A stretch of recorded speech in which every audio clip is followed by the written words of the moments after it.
to Bhakti Steps. We'll continue with our Bhagavad Gita reading.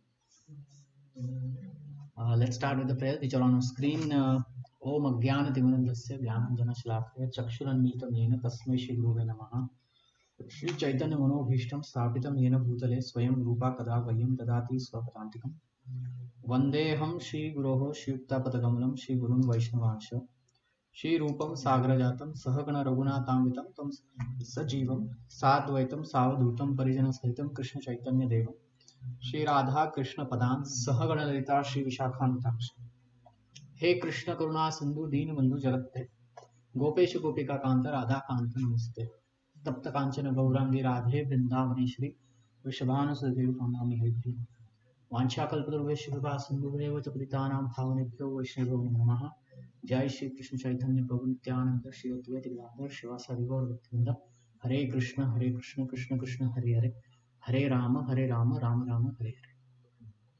So welcome to Bhakti Steps. We'll continue from where we had left. That is, we were in the 18th chapter, verse number 30. Okay. Now this is a very interesting few verses that we are going to discuss, and it will give us a clarity. Oh mighty armed Arjuna, according to the Vedanta, Vedanta Sutra is the end of the Vedas. Okay.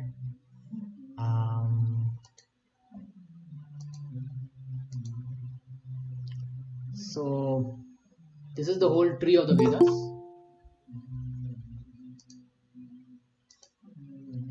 This is the whole tree of the Vedas. Shruti, Smriti. Inside Smriti, so previously Vedas were not written. Okay. Previously Vedas were not written. They were passed down from guru to disciple, and the disciples and the gurus, they were all Shrutidhar. Shrutidhar means once they would hear and they would remember throughout their life. So it was never written. Okay. So it was passed down like that. Then Vyasadeva, when he saw that in Kali Yuga, people won't be able to remember. Okay. So then he said, I will write it down. So he divided Vedas into Shruti, Smriti, and all the 4 Vedas, the 108 Upanishads, all these things. Okay. And then he wrote the Itihasa, Ramayana, Mahabharata. After writing all this, he was still despondent. Then he wrote Vedanta, the end of the Vedas. That is Vedanta philosophy. And after writing all this, he was very despondent. He was sad that, I wrote so many things, but still I feel that something is missing. Something very, very essential is missing. So then his guru came. His guru was, Vyasadeva guru is Narad Muni. So he came and he said, you missed to give the devotional service of Krishna. That is the essence of spirituality that you didn't give. So then on Vyasadeva, he wrote a commentary on Vedanta Sutra, natural commentary on Vedanta Sutra, that is called as Srimad Bhagavad. So please, this Vedas, Shruti, Smriti, Itihasas, plus Vedanta, plus Srimad Bhagavatam, this all is the Vedic knowledge. Okay. Now in that, the Vedanta Sutra is what Krishna is explaining. What is it says? In the Vedanta Sutra, there are 5 causes for accomplishment of all actions. Now learn from these from me. 5 causes for accomplishment. See, everyone wants to accomplish something in their life. You, me, anyone, even animals. Right? Everyone wants to something, accomplishment is there. Some goal is there, we want to accomplish it. Isn't it? Now Krishna is telling us what are the 5 causes. So he is opening the secret of how to accomplish a thing and what are the 5 causes. Can someone read this highlighted sections?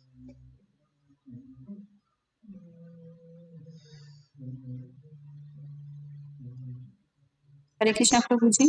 Yeah, go ahead. A question may be raised that since any activity performed must have some reaction, how is that the person in Krishna consciousness does not suffer or enjoy the reaction of work? The Lord is sitting Citing. citing Vedanta philosophy to show that to show this is possible. He says that there are five causes for all the activities and for the success in all activity one should consider these five causes. Sankhya means the stock of knowledge. The Vedanta is the final stock of knowledge accepted by the leading acharyas. Even Sankara accept Vedanta Sutra as such. Therefore, such authority should be consulted. The ultimate control is invested in the Supreme Soul, as it is stated in Bhagavad Gita, Sarvasya Chaham Hriday Sanvisto. He is engaging everyone in certain activity by reminding him of his past actions, and Krishna consciousness act done under his direction from within, yet no reaction either in the life or in the life after death. Okay. Whatever is in the purport, it's in the next verses. So I will go to the next verses. So what are the five things? The place of the action. What is the word used for place of the action in 13th chapter? Kshetra.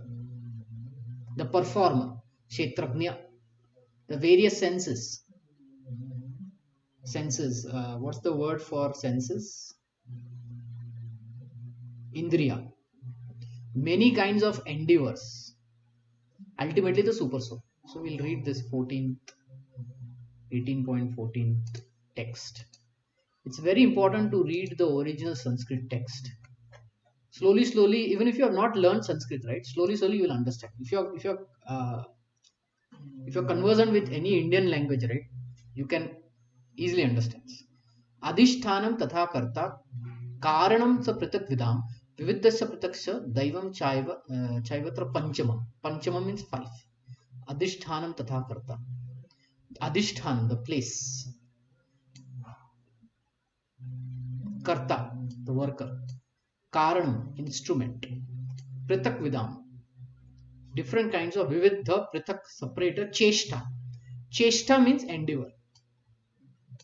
Daivam, supreme. Like this, there are five things.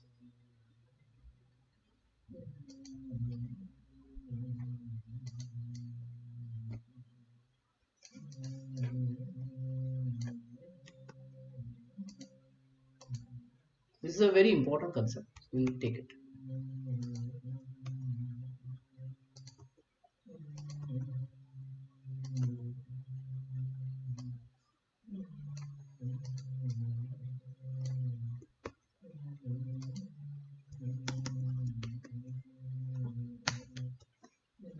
Okay. So now, place of action, the body. How does this body take a role in the action? Can you tell me? What are the various ways that a body takes a role in the action?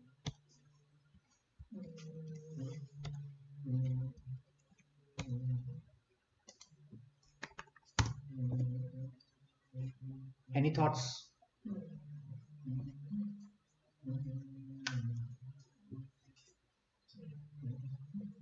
Does the body take any role in performing action? Let's say the action is you want to write something. Not write. Let's say you want to buy some gulab jamun from the shop. How does the body take part in the role in performing this action? You want to buy gulab jamun. Think about it. We will go to the market. Yeah. So we need to push our body to go to that place to buy it, right? So whatever all the actions are there, walking, talking, get it? All these actions are there, no? Etc. Whatever body performs actions, everything. Eating, sleeping, mating, depending. Okay. Performer. Who is the performer? Who is the karta here? The person going for gulab jamun. Yeah, so person. What is the personality? What is the real identity of the person? Spiritual Soul, identity. Prabhuji. It's called soul, Jivatma. Okay. Ultimately, the Jivatma does. The body doesn't do anything. The Jivatma desires. Does the body desire? No, the Jivatma desires. Okay, various senses. How do they take part in the role in performing action? You have to buy gulab jamun. Now think about all the senses that will work towards achieving this goal of having gulab jamun. Which is the first sense that will act? Tasty, Prabhuji. No, Jiva. no. You have My, children? Do you have my, children? Do you have children?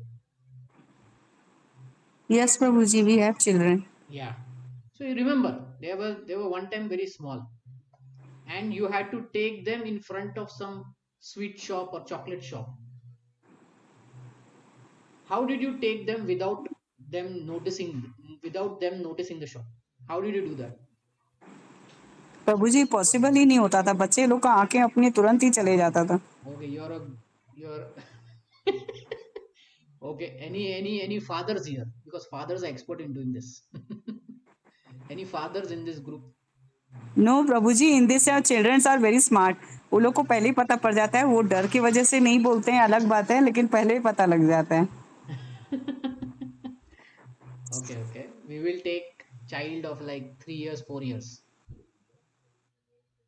How will you do? There is a simple way. You have to make the child look in the other direction, or you have to put your hand in front of his eyes, isn't it? So the first thing, the desire comes because the eyes has given the information that there is a gulab jamun. The tongue has not given. The eyes is given, right? So the first thing that works is eyes. Getting? Yes Prabhu ji. Yeah. So like this, our senses, they work towards it. Then when the eyes give information, I see gulab jamun. It goes to the mind. It registers in the mind. The mind tells that previously we ate gulab jamun and it was very sweet. Immediately the tongue says, I want to eat, I want to eat.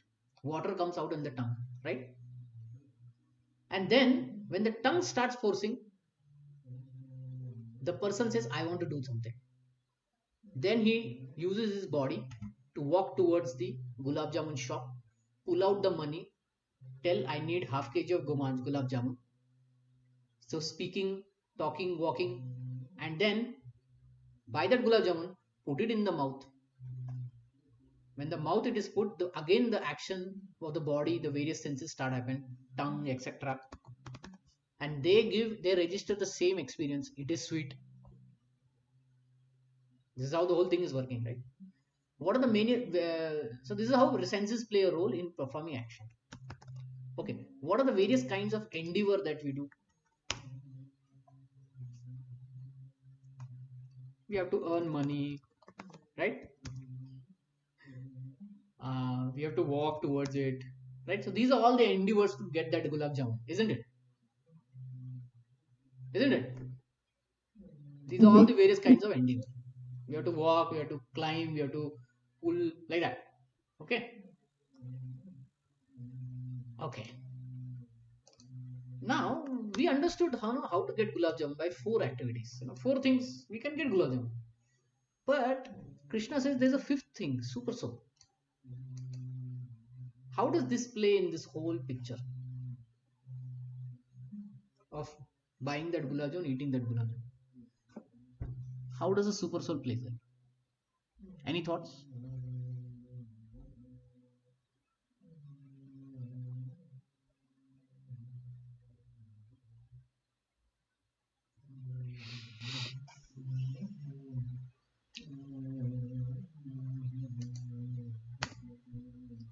So it is in the 15th chapter that Krishna says this thing. Anyone? Sanctions Prabhu for each and every action. Yeah, he sanctions, exactly. Sanctions, that is there. He permits, sanction, everything is there. But there is something that he does even before whole thing. सर्वसचाम हृदय सन्निष्टो मधस्मित ज्ञान अपोहनम च वैदेश सर्वे रहम वेदो वेदांत वेद विदुचा. So the super soul in everyone's heart gives remembrance, knowledge, forgetfulness. So he makes the person, the Jivatma, remember. You have to eat something. And then the senses are moving here and there. What can I eat? What can I eat? And then they look at gulab jamun. Getting? So the desire is there of the soul to eat something. Krishna makes him remind that. So that is how he does. And then, of course, his role is even bigger than that. He reminds. Okay, he gives knowledge.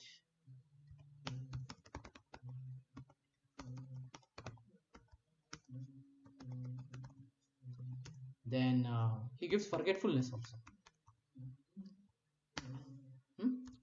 And then he permits. He's the overseer.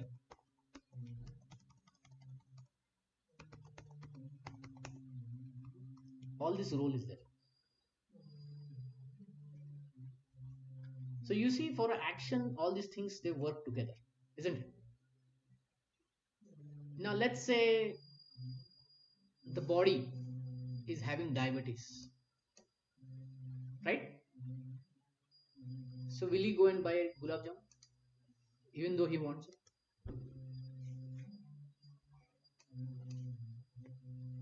What do you think?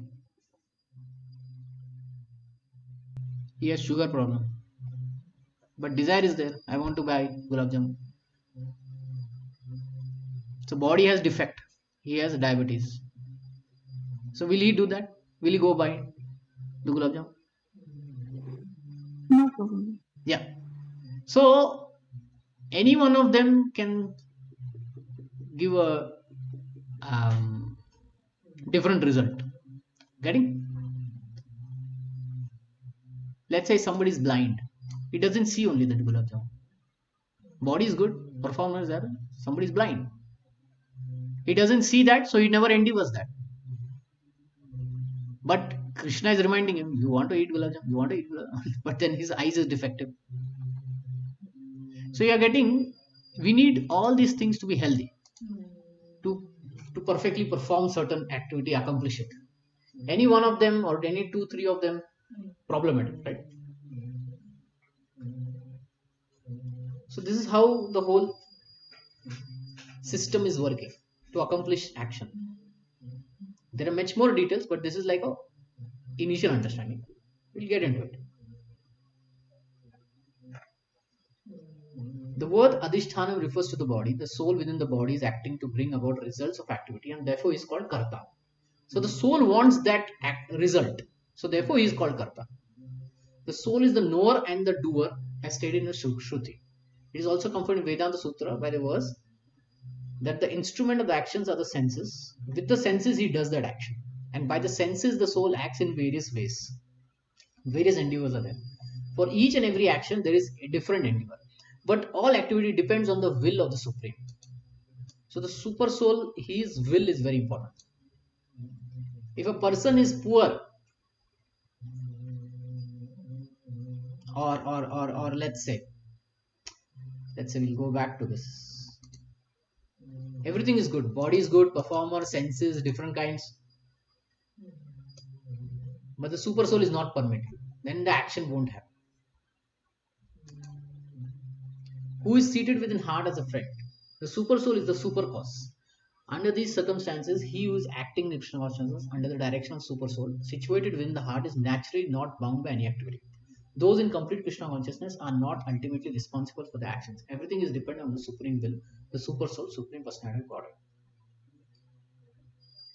Whatever right or wrong actions a man performs by body, mind, or speech is caused by these 5 factors. This is easy to understand.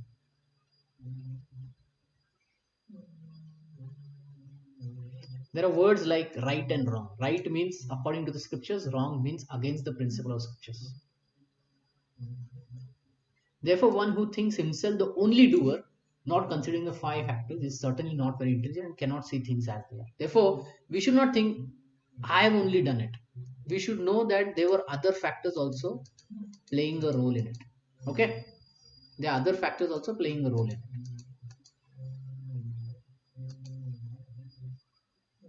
So we should not call ourselves the only doer. Sorry, one who does not see the supreme thinks himself to be the doer. So the most important in all this is to understand that super soul is also playing a role in it.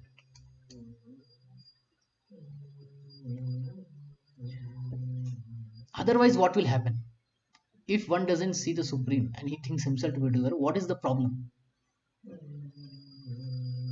Can you think about it?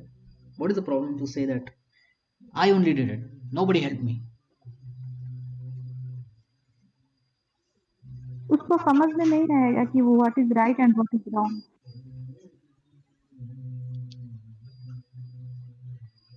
No, there are many moralists who know what is right, what is wrong, but they do say that I am the doer.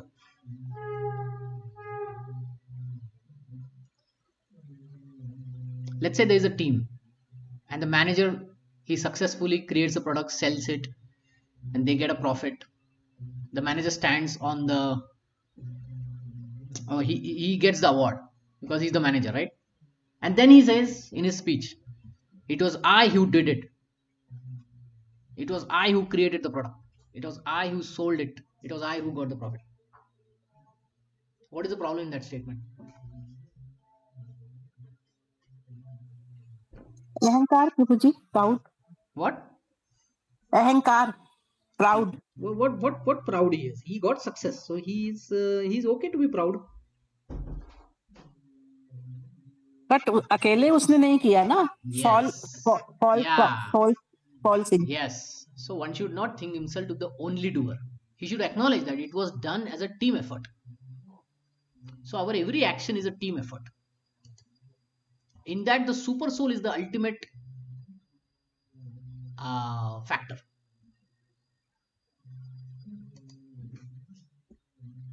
So it is like this. I put it in mathematical formula. Body plus jiva plus senses plus endeavors. Is it plus super soul? Equal to result of action. Is this right? Is this right?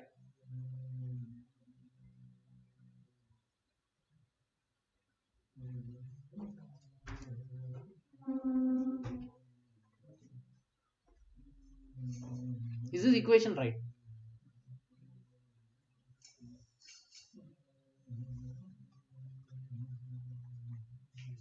Any thoughts? Is this equation right?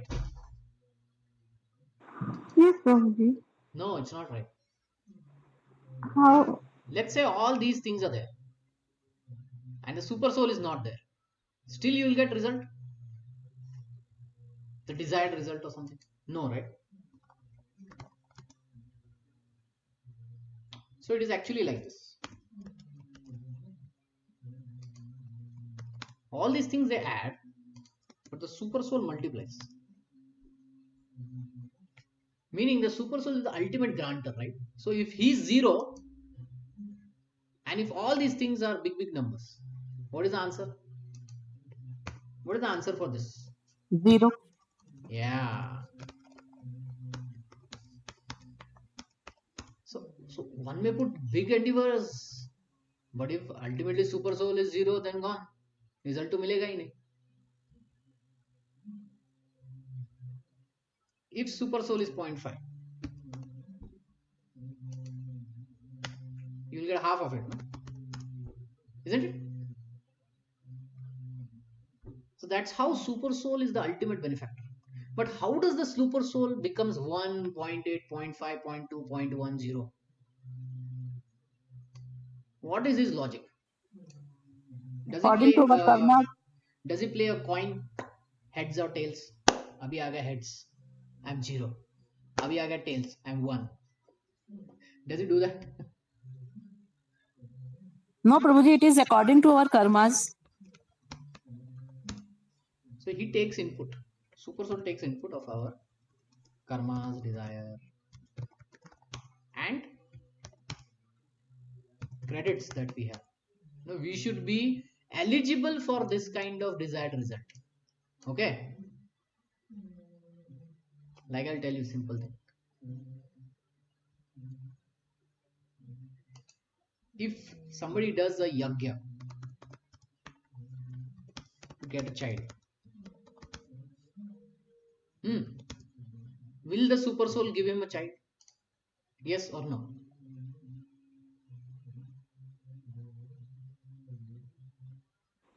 No, Guruji. Why? Only super soul से चाहे तो क्या होगा, बाकी सब तो करना पड़ता है ना. No. The point is, he does yagya and he does baki sab. Does he get a child? वो भगवान की मर्जी भी है ना उसमें. So how does he decide? It depends on the karma, desire, credits, right? So if this person in his past life, he has killed a child, that is the input the super soul is getting. He did a yagya, but past life he killed a child. What is the output? No child. Getting? This is how super soul is. Arre, past life you had killed. How can you get a child now? Even if you do the right thing. Right? You have to get the karma of your what you did in the past life. Isn't it? So like this. The super soul is like a judge.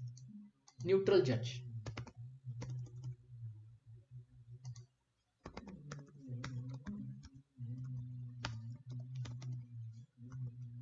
It's like a neutral judge. That's why in some religions it is said Kayamat. Kayamat means the time of, I don't know what is it called. The time of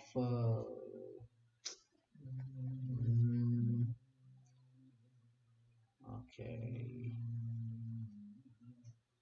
Kayamat ki raat and all that. I want it. I just search it.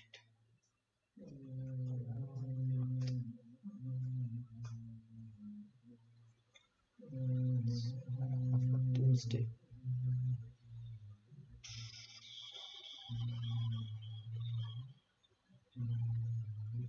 Judgment Day, resurrection, final judgment. So the judge is going to give a final judgment. That is called Kayamat ki raat and all that. So they are that time saying God is like super soul.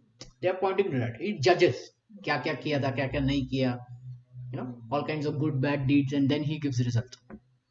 Getting? So the judge, he judges according to our past desires, credits, and all that karma. This is how he does. This makes us eligible or not eligible, or partially eligible. Getting? This is how every action's desired result is achieved. So even though we may do a yagya or something, but our past life has been that we do some stupid thing, we cannot expect that result then. Do you know a story about this? How many of you know Gandhari? How many of you know Gandhari? Who is Gandhari? Mother of Dhritarashtra's wife. Kauravas. Duryodhana's mother. Dhritarashtra's Dhritarashtra. Dhritarashtra's wife. How many sons they had? 100. 100 sons. Yeah. After war, how many remained? No. 0. No. So she asked Krishna a question. I had 100 sons. To get 100 sons, one has to do so many pious activities. How is it that I lost all of them? To lose one son is dangerous. What to say of 100 sons? 100 ke 100 chale gaye. How did I lose all 100 sons? She asked Krishna. And then Krishna says, do you know this story? What did Krishna say? He said 50 life 50 lifetimes ago, you both were hunter and burnt a jungle, and the eggs of the birds were burnt. That karma came out now. Can you imagine? 50 lifetimes का एक कर्मा था where they were hunter and they burnt jungle and all the eggs of the birds were destroyed. That karma came for 50 onwards. Why didn't it come in the very next birth? Can you tell?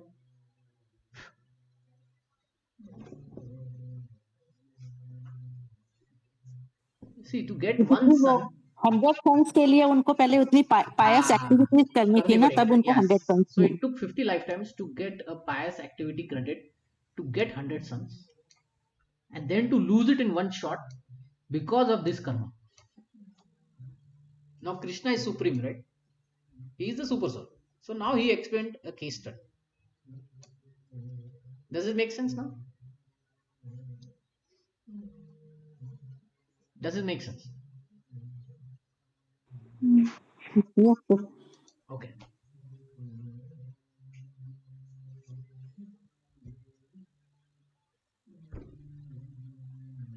Okay, we go forward. One who is not motivated by false ego, whose intelligence is not entangled, though he kills men in this world, does not kill, nor is he bound by his actions. So somebody is killing people, it should not be motivated, it should not be his selfish desire. His intelligence is not entangled. He should be super intelligent, thinking that all this activity I'm doing on behalf of the higher authority, like the king, the supreme lord of dharma. Dharma is the highest.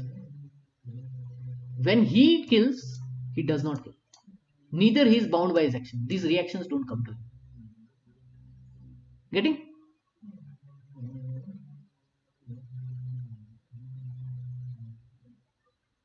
When a soldier kills under the command of the superior officer, he is not subjected to be judged. If a soldier kills on his own personal account, then he is certainly judged by the court of law. Does this statement make sense to you?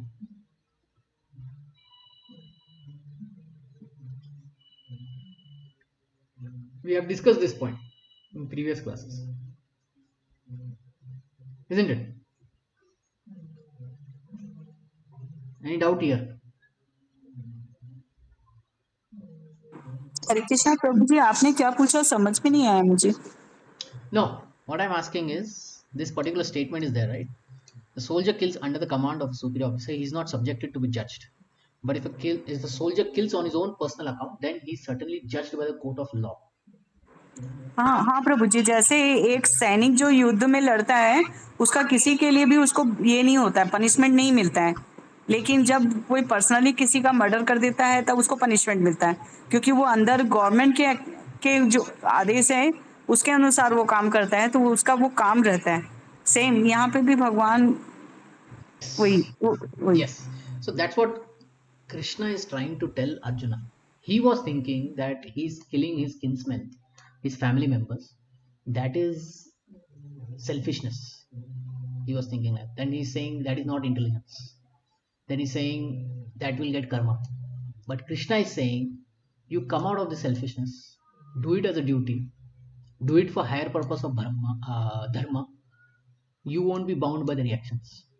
Just like a soldier is not bound by his actions because he did it on behalf of the king or dharma.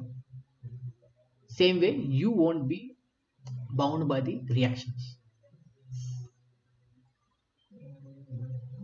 In this verse, the Lord informs Arjuna that the desire not to fight arises from false ego. Arjuna thought himself to be the doer of action, but he did not consider the supreme sanction within and without. For any action, or if he kills anybody, the super soul has to also permit it.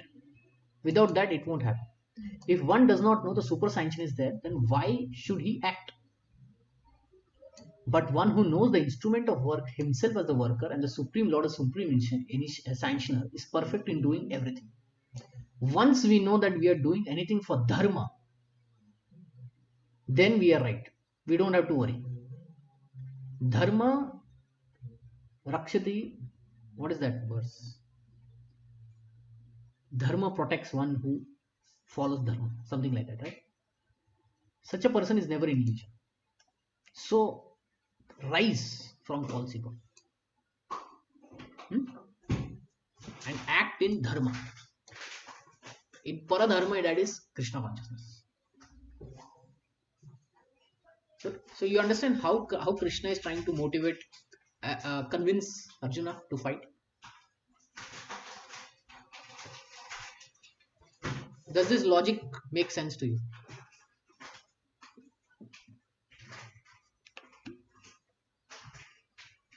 Does this logic make sense to you? Does this argument make sense to you? Does this explanation make sense to you?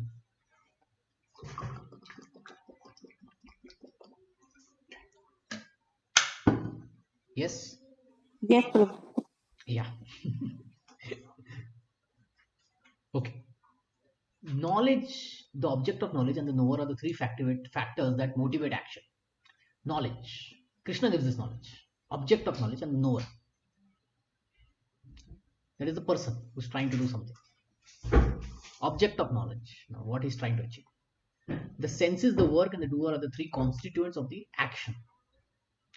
And this is all technical things. There are three kinds of impetus for daily work: knowledge, the object of knowledge, and knower. The instrument of the work itself, and the workers are called constituent of the work. Any work done by a human being has these elements. Before one acts, there is an impetus, which is called inspiration. This is what I was trying to say. The super soul is inspiring. You need to eat. Any solution arrived at before work is actualized in subtle form of work. Then first the work is done subtly, everything in the mind. Then it is done physically on the senses. Then work takes the form of action. First one has to undergo the psychological process of thinking, feeling, willing, and that is the called impetus. The inspiration of work is same as it comes from the scripture or from the instruction of spiritual master. Where inspiration is there, the worker is there, then actual activity takes place by the help of the senses, including the mind, which is the center of all senses. The sum total of constituent of activities is called accumulation of work. According to the three modes of literature, there are three kinds of knowledge, action, perform, or action. Now hear from them, hear of them from me. So now every action is again in three modes: passion, goodness, ignorance. Isn't it? From last 2-3 chapters, the same thing. Krishna explains something and then he says these all actions are in three modes. So an action which is done in mode of goodness is illuminating. It is not binding. In passion, it is materialistic, misery. It will get misery. In ignorance, it will lead to laziness, indolence, madness.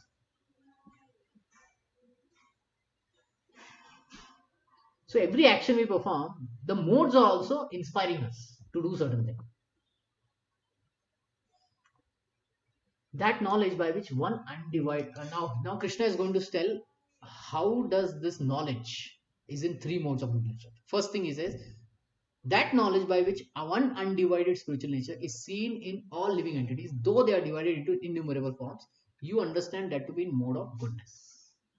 When one sees that there are spirit soul in every living entity, whether demigod, animals, bird, human beings, aquatic, plants, etc., everyone is a soul, or there is a soul in everyone's body. When that understanding is there, then it is in mode of goodness. There is our picture. Yeah. So all these things are there. But when one sees that this whole things are moving, talking, everything, there is a spirit soul within all of these. That's why it is moving. That understanding is in mode of goodness. So now how will one person behave with all these? Can you tell me?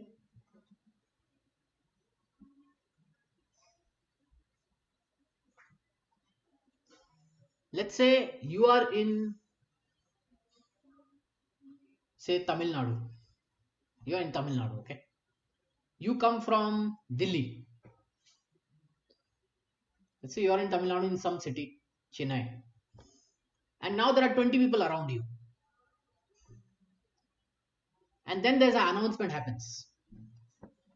Who all are here from Delhi? You will raise your hand, isn't it? Because you are from Delhi. And it so happens that all the 20 people around you, they also raise hands. We are also from Delhi, we are also from Delhi, we are also from Delhi. So it so happens that you are surrounded by people of who are from Delhi. Now how will you talk with everyone? When you come to know they are also from Delhi, you are also from Delhi, but you are in Tamil Nadu. Now how will you talk with all these 20 people? In Hindi language, Prabhuji, because Yeah, we now you will see know the they are common Hindi. thing between everyone and you will become friendly to all. At the Yes, start, everyone was what? Stranger to you. But the moment the connection is done, hum sab Delhi wale, right? The moment that connection is done, our approach to everyone changes. अरे ये तो मेरे ही शहर से है. I'll be friend to everyone, isn't it? Yes, Prabhuji. So, taking that same example and putting it here, when one sees that I am also spirit soul, मेरे body में भी spirit soul है, सबके body में spirit soul है, we start looking at everyone as one family and we treat them with everyone with respect, because then we come to know, okay, ultimately I am spirit soul, everyone else is also spirit soul, moving this body, going through journey of various bodies, animal body, human body, whatever. Then we become respectful, isn't it? That is the advantage of this knowledge in mode of goodness. Any questions on that? Is this clear? How this mode of goodness knowledge is enlightening?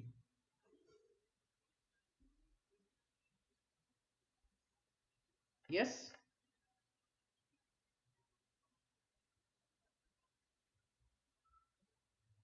Any questions?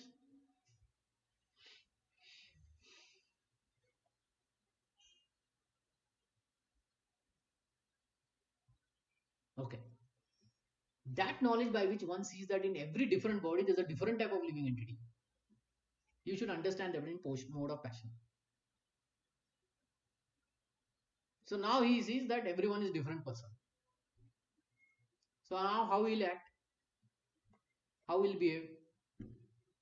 He's not like me, he's not mine, he's not from the same city. So we will behave very cautiously, right? Everyone. To some people we may not talk also. Arey, wo udhar ka hai, I don't talk with that person. Isn't it? Mm. So that's the thing. If somebody sees that all these are different person, okay, he doesn't see the soul within. He sees different person. So he will respond with everyone as a friend, enemy. ये मेरा दोस्त है, ये मेरा दुश्मन है, मैं दोस्त के साथ ही रहूंगा, like that. So he will discriminate, and then he will commit some mistakes. In his discrimination, he may offend a person. And that knowledge by which one is attached to one kind of work is all in all, without knowledge of the truth, which is very meager, is said to be in mode of darkness. And the mode of darkness one is, he doesn't care कौन है, क्या है, किस है. I am happy now, that's it.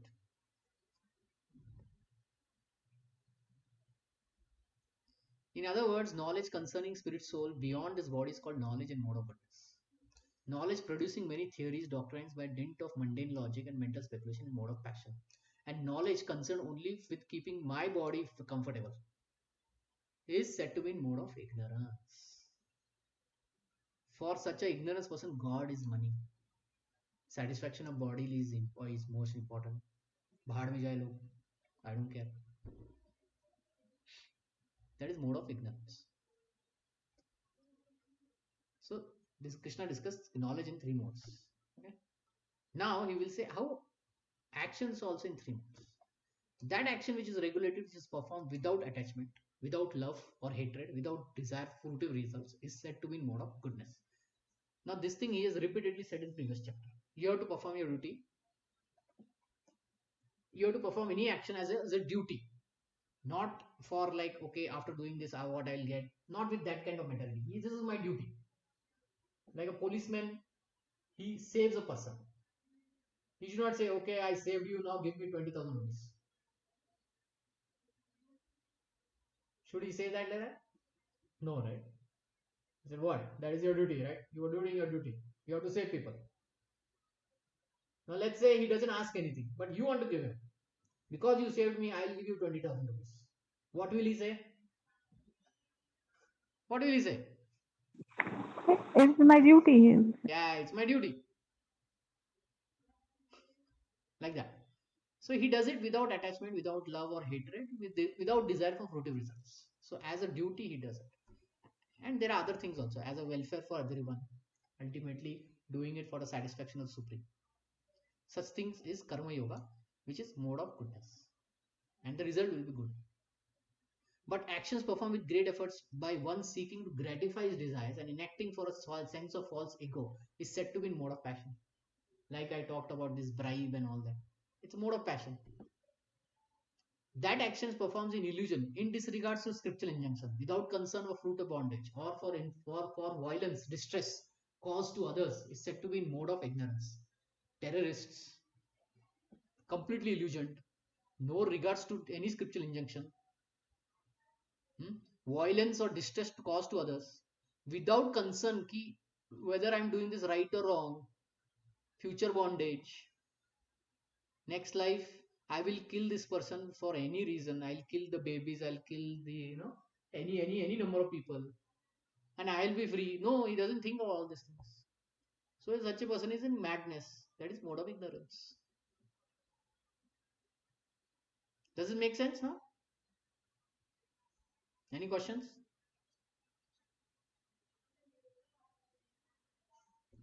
Okay.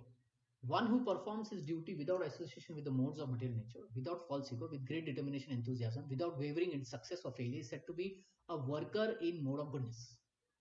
So Krishna is again saying, what is a worker in mode of goodness? Performs is a duty. So this part with it, without false ego. Now what does this mean here? Now without false ego. What does it mean without false ego? Very interesting terminology Krishna has used. Without false ego. 26. We'll go to the verse. Anyone? What does this without false ego means? Duty though we understood, right? Mukta Sangha Naham Vadi.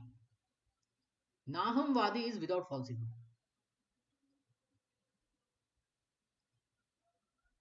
If you separate out this word, what is this? Aham. Aham means me. That's why it is called without false ego. What is the problem he is having if he says aham?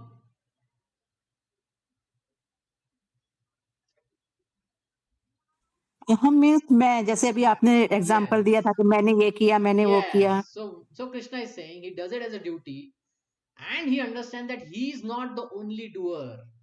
There are 5 things working together, and he does it with determination, enthusiasm, without consideration of failure or success. Just like Jatayu. You know Jatayu from Ramayana? He knew he cannot save Sita, but he still put his whole heart in saving Sita. In that, what he got? He got killed. So he did it with determination, enthusiasm. So he was a mode of pure goodness actually. So that's a worker in mode of goodness. A worker who is always attached to work, fruits of the work, desiring to enjoy those fruits, and who is always greedy, envious, impure, moved by joy and sorrow, is said to be in the mode of passion. He is very greedy. He thinks that anything can be obtained by him is permanent and never be lost. Who was thinking like this? He is envious of others, prepared to do anything wrong for sense gratification. From Ramayana, who was thinking all this? Such a person is unclean, does not care whether his earning is pure or not, whether his action is pure or not. He is very happy if his work is successful and very much distressed when the work is not successful. Such a worker is mode of passion. Who is this person from Ramayana?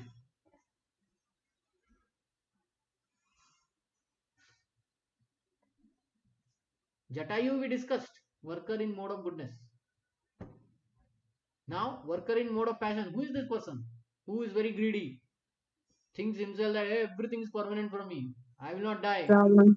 Ravan. Yes, got it. Ravan. The worker who is always engaged in work against the injunction of scriptures, who is materialistic, obstinate, cheating, expert in insulting others, who is lazy, always morose, and procrastinating, is worker in mode of ignorance. There are a lot of things sent here, but we'll read this. Workers who are not very gentle, generally they are very cunning, expert in insulting others. They are very lazy, even though they have some duty, they do not do it properly. They put aside to be done later on. Therefore, they appear to be morose. They procrastinate. Anything which can be done in an hour, they drag on for years. Such a worker is situated in mode of ignorance. Not all the points may apply, but there is a personality in in Ramayana who was in mode of ignorance. What is mode of ignorance? Lazy, sleep, indolence. So who was the sleeping guy in Ramayana? Kumkaran. Karan. Yeah. Yes. See, he knew that his brother was wrong. Still, he didn't follow the scripture and gave up that association. He went and he died for his brother. Hey, you are wrong, but still I will go and die for you. That is stupidity, right? So that was the problem with Kumbhakara. Okay. Oh, winner of health. Now listen, there are different kinds of understanding and determination. Now, understanding and determination is also in three modes. O son of Pranta, that understanding by which one knows what is to be done, what is not to be done, what is to be feared, what is not to be feared, what is binding, what is liberating, is mode of goodness. This is Vibhishan. He knew what is to be done, what is not to be done, what is feared, what is not to be feared, what is binding, what is liberating. Oh, son of Pranta, that understanding which cannot distinguish between religion and irreligion, between action which should be done and action should not be done. Like Ravana, all the women are for my enjoyment only. I don't care for any religion. I will go capture them. So he had captured many previous princesses and wives of others. What he thought that action should not be done, he did that. Mode of passion. That understanding which considers irreligion to be religion and religion to be irreligion. Like Kumbhakarna thought, oh, taking my brotherly karma, my brotherly dharma is more important than dharma. Yeah, whether my brother is right, wrong, I don't care. That is more important than what is right, wrong. Because I have this relationship with him. It is a spell of illusion and darkness, strives always in wrong direction. Kumbhakarna got his head cut off. Katak. Oh, Partha is in mode of ignorance. O sin of Pritha, the determination which is unbreakable, which is sustained with steadfastness by yoga practice, and which thus controls the activities of mind, life, senses in determination, mode of goodness. Now, Krishna is talking about determination. So now, we have this problem in today's Kali Yuga that our determination is less. So, how many of you have this problem? Sometimes you feel your determination is not up to the mark.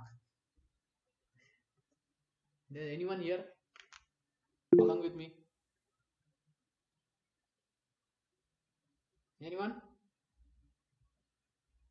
Anyone? You're all determined people?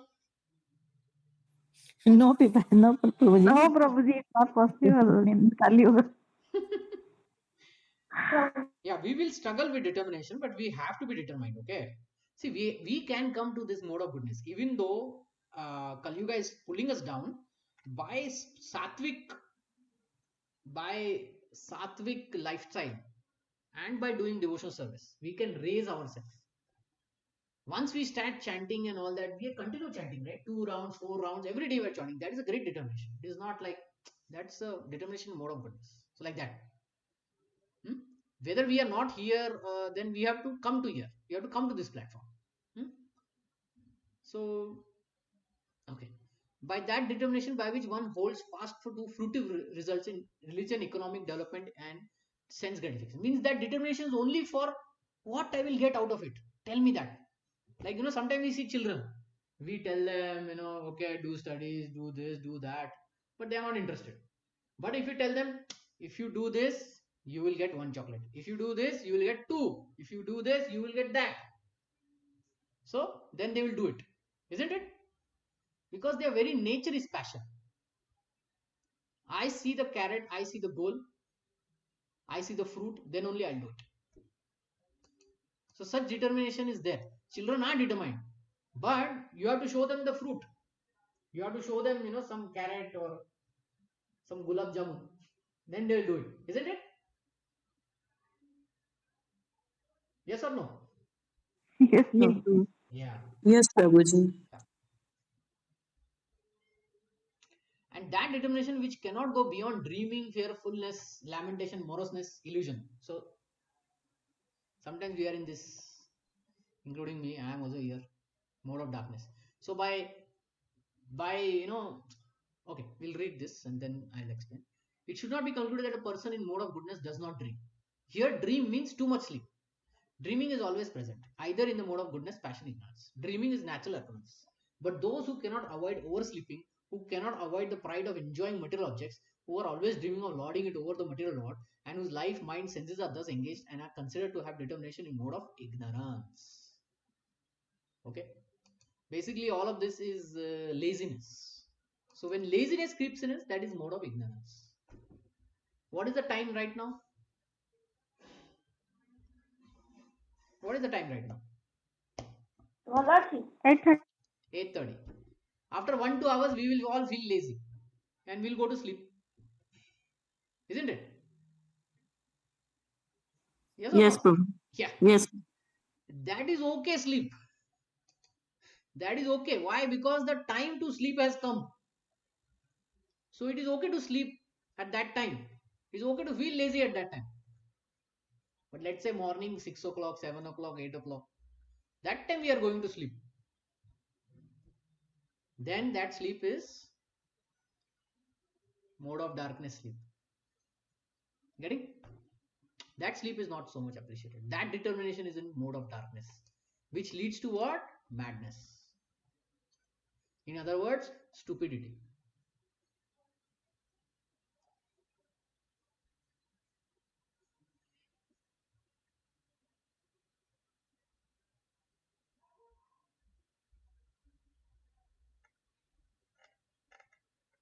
Okay, I'll take few more minutes because we are in a flow. So best of the Bharatas, now please hear from me three kinds of happiness. Even happiness is also three kinds, right? By which the conditioned soul enjoys, by which he sometimes come to the end of all distress. That which is in the beginning may be just like poison, but at the end it's like nectar, which awakens one to self-realization is in mode of goodness. At the start, it will look like poison. You have to get up in the morning, it looks like poison. But over a period of time, you feel happy. Yes, I can get up early, I can do my work properly. That happiness which is derived from contact of the senses with the objects and which appears like a nectar at first but poison in the end. Like eating gulab jamun. Let's take gulab jamun, then we'll read the purport. Let's say you are very hungry. You have not eaten for like you have not had your breakfast, neither your lunch, and you arrive at 4 p.m. and what you get is gulab jamuns, 40-50 gulab jamuns in front of you. Definitely you will eat, isn't it? You eat the first gulab jamun. You feel so nice. It is like nectar. You eat second, you eat third, you eat fourth, you eat fifth, you eat sixth, you eat seventh, eighth, ninth, 10. What's the number of gulab jamuns are you going to eat? I may eat like 5 or 7. How many you will eat? Any number that you want to throw? प्रभु जी वो तो भूख पर depend करता है I told you, you don't have breakfast, neither you had lunch. वही तो 7-8 तो पेट भरेगा ही नहीं Hey, you throw a number. You throw a number. Think, you didn't have lunch, you didn't have breakfast. All you get is this 50 gulab jamuns. What do you think? 25? No Prabhu, Will you eat? 3-4 से ज्यादा नहीं खा पाएंगे. Okay. Anybody here greater than 7? Any Prabhujis greater than 7?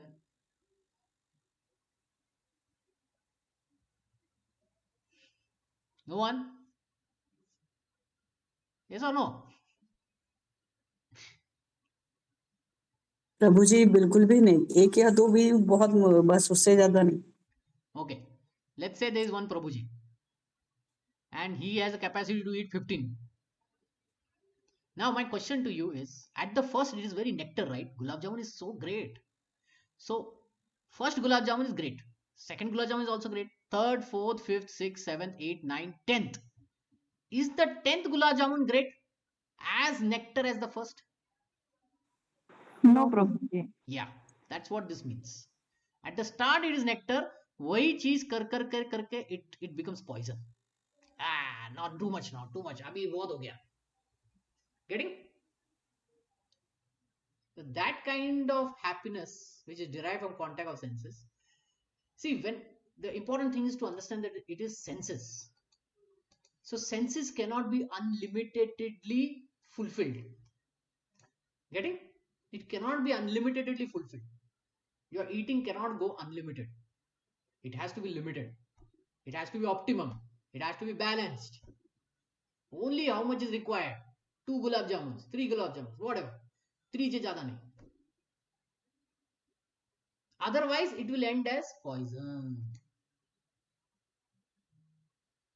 So, in this purport, Prabhupada gives another example. He says, young man and young woman meet. Their senses drive to young man to touch her, see her, have sexual intercourse. In the beginning, it's very pleasing. Wow.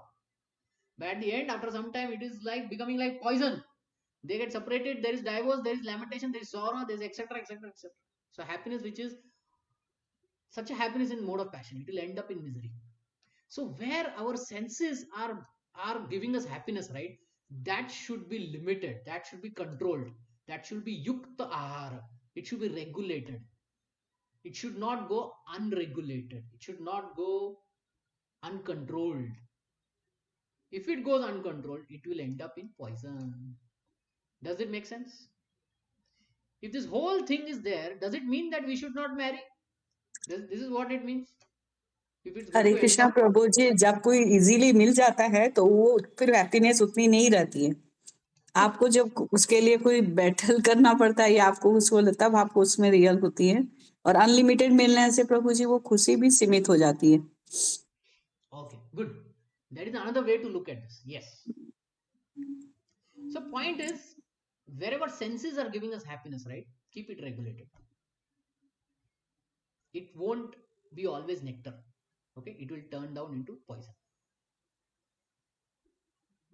This all doesn't mean that we should not marry. Okay, got it? This all doesn't mean. It simply means that, okay, you got a woman, you got a man of your dreams, you married your dream girl, you married your dream boy. Now in marriage, follow dharma. Live according to the dharma of the marriage. Live according to the just of the marriage. Live according to this one team that you have become. Then you can avoid this poison which will come. Now does this make sense? Yes or no? Yes Prabhu ji. Yeah. So sometimes, acharyas may give this kind of explanation, but that doesn't mean that this whole thing is stupidity. No. There is a story in Bhagavatam where a Muni named Kardama Muni, he did tapasya for thousands of years. Then Lord Vishnu came to him and he said, what do you want? Kardama Muni said, I did tapasya so much, but still this one desire is there. I want a wife. I don't know, I'm not able to get out of it. I don't know how come I cannot get out. So then Lord Vishnu says, okay, I will arrange a wife for you. And then Devahuti, the daughter of Manu, is what he decided. And then Swayambhu Manu is directed by Brahma and Narada Muni to go. Your Devahuti's husband is best is this Karma Muni. And that's how they get married. So now Krishna and Vishnu same, right? Does Krishna is against of all these things? No, right? It simply means when senses are involved, be regulated. Then you will be happy. And that happiness is bind to self-realization, which is delusion from the beginning to end. It is blind to self-realization, which arises from sleep, laziness, illusion, is said to be nature of ignorance. It is blind to self-realization. Means I don't care about spirituality. Zero. Delusion from the beginning. Drinking is best. Arises from sleep, laziness, illusion. Drinking will always keep me happy. And that end will be madness.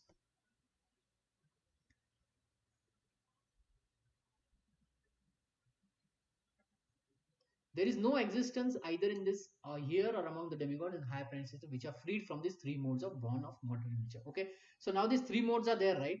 It is there in everywhere. Higher planets, lower planets, Earth, everywhere. Okay, in the material world, everywhere it is there. So all these combinations, this result, everything will be there. So therefore, there is sometimes madness, sometimes misery, sometimes illuminating. Okay, all this is keep happening. You cannot escape when you are in this material world with from the three modes. Then how and when can you escape? That answer Krishna gives in 14th chapter. Can you tell me how to escape this material three modes?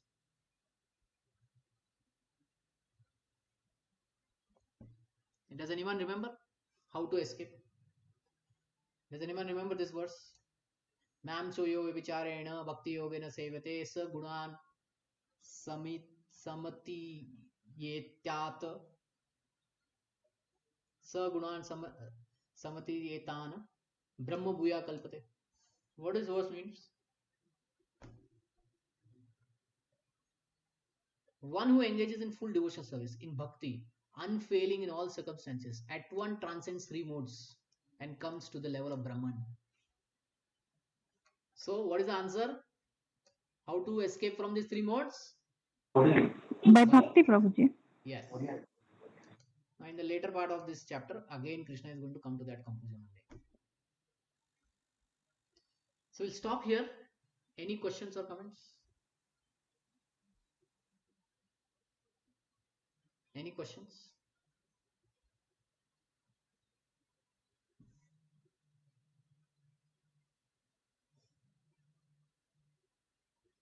Okay. Questions, we'll stop here.